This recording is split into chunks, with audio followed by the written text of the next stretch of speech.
Gilles Brisson lance un autre quiz. Ça s'appelle celui-là, c'est un défi pour tous, c'est le volume numéro 15. Monsieur Brisson, bonjour. Bonjour, Monsieur Duperron, ça va bien? Très bien. Dites-moi, 15, vous lâchez pas? Vous êtes vraiment un fidèle? Oh, ça va très bien, mais là, je suis en train de monter déjà mon 16e. Vous montez le 16e. Mais dites-moi, comment procédez-vous pour éditer tant de livres, pour avoir autant de questions diversifiées? Moi, vraiment, ça m'étonne beaucoup. En fait, je suis retraité de l'enseignement et maintenant que je suis à la retraite, j'ai le temps, en vacances, en Floride, par exemple, c'est là que je fais peut-être à peu près les 3/4 de mon livre. Mais où puisez-vous vos questions? En lisant le journal, vous dites « Ah, tiens, je ne sais pas refaire une question? » Oui, c'est bien ce que vous me dites. Ça arrive à l'occasion.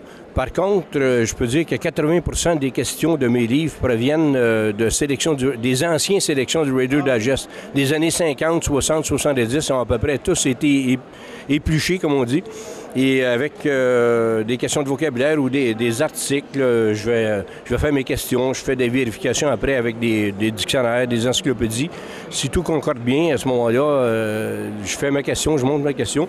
Et donc, il y a dans ce livre-là 1615 questions au total.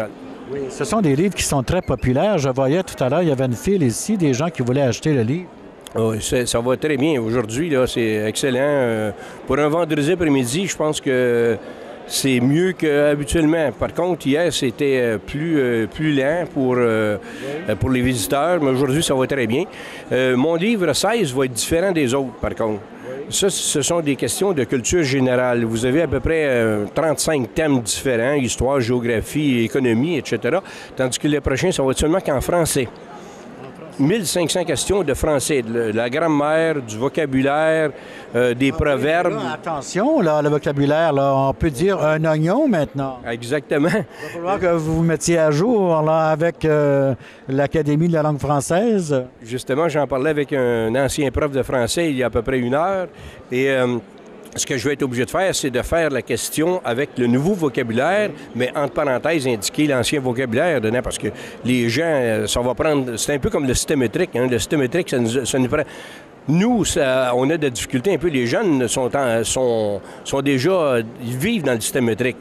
Pour eux, c'est rien. Mais pour les personnes d'un certain âge, le système métrique, après 30 ans ou 40 ans, il y a encore des personnes qui emploient le système anglais comme autrefois. Mais avec le système français, avec l'ancien vocabulaire français, c'est un peu pareil. Je pense que pour nous, là, les personnes plus âgées, ça va être plus difficile. Je pense qu'on a pour le restant de nos jours à utiliser l'ancien système, tandis que les jeunes, eux, vont tout de suite s'adapter à la nouvelle formule et puis ça devrait bien aller, quoi.